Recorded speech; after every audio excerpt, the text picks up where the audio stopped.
Picture this. You run a bar. You are closing it late at night, and a police officer randomly drives and crashes into the front of your bar, gets out, and then he charges you with assault. That is literally what happened to a bar owner in St. Louis. So this story is wild, and I got a couple of clips as well from their lawyer, from the bar owner's lawyer, showing just how in the wrong the police are. So this from the Riverfront Times. St. Louis police file felony charge against the bar PM owner after SUV crash. So the co-owner's name is Chad Morris. And let me first get to the video. So this is from their lawyer here, Javed Kazali, writing, so you all heard about the cop car that slammed to the bar PM Sunday night, and they arrested the owner for having the audacity to question him. Well, here's the video. Check this out.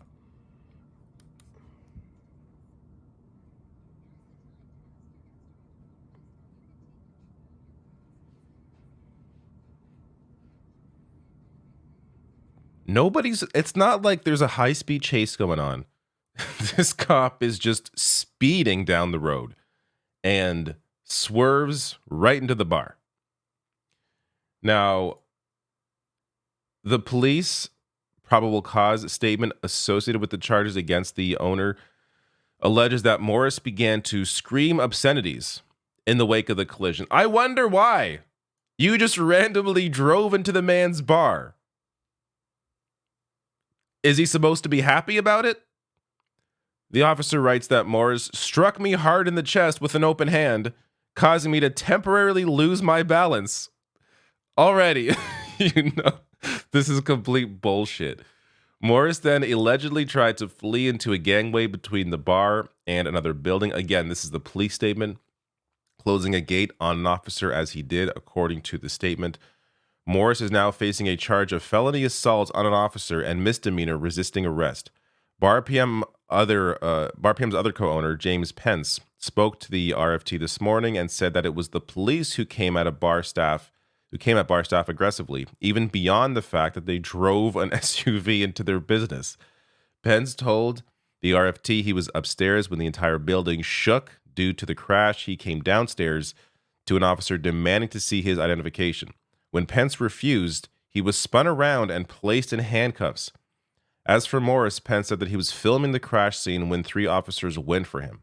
He raised his arm as they said he hit them, Pence said.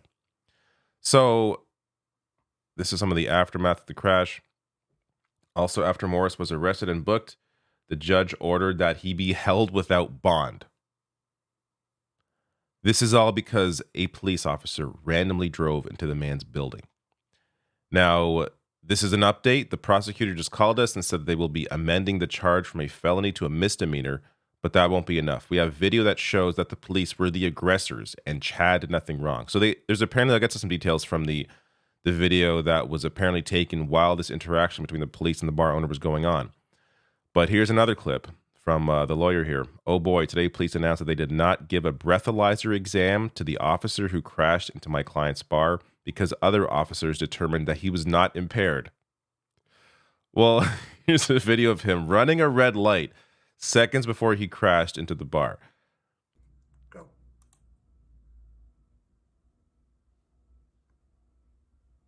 Running a red light. Go. Doesn't appear to be any flashing lights on or anything, just running the red light, speeding down the road right before he crashed into the bar. This is a screenshot from that video at the intersection of Broadway and Nagel. It's a 15-second walk from the bar. So you can see green lights facing us, meaning this cop drove through the red light. Going on to say, here's a recap of police statement. Same officer who beat my client decided that driver had no impairment and didn't need breathalyzer. No dash cam on car. Won't release the body cam. No investigation of the crash. No crash scene photos. If the police were in the right, they would have as much evidence as they would get as much evidence as they possibly can. I mean, he goes on to write here as well. If I crashed into a building while speeding after midnight, after running a stoplight, there is no way that I could have a coworker decide that I should not get a breathalyzer. But of course, you're not an average person, or you are an average person compared to the police, who are not average people. They run the show. So an update here. A portion of the bystander video was viewed by the RFT. That portion shows what took place between the crash and prior to Morris's arrest. It shows Pence being put in handcuffs. At one point, the person filming the video asks what crime has been committed. This is great.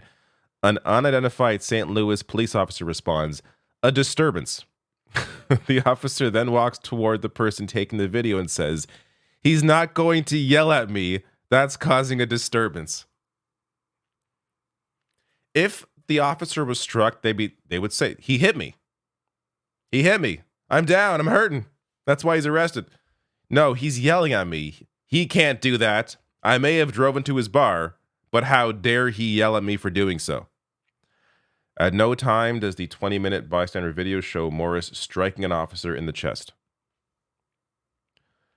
Unbelievable.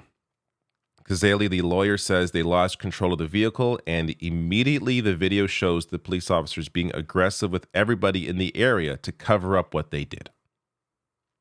Not at all surprising here.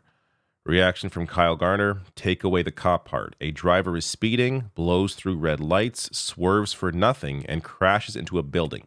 The police respond by lying about the event, arresting the building owner for being upset, and don't even field check the driver.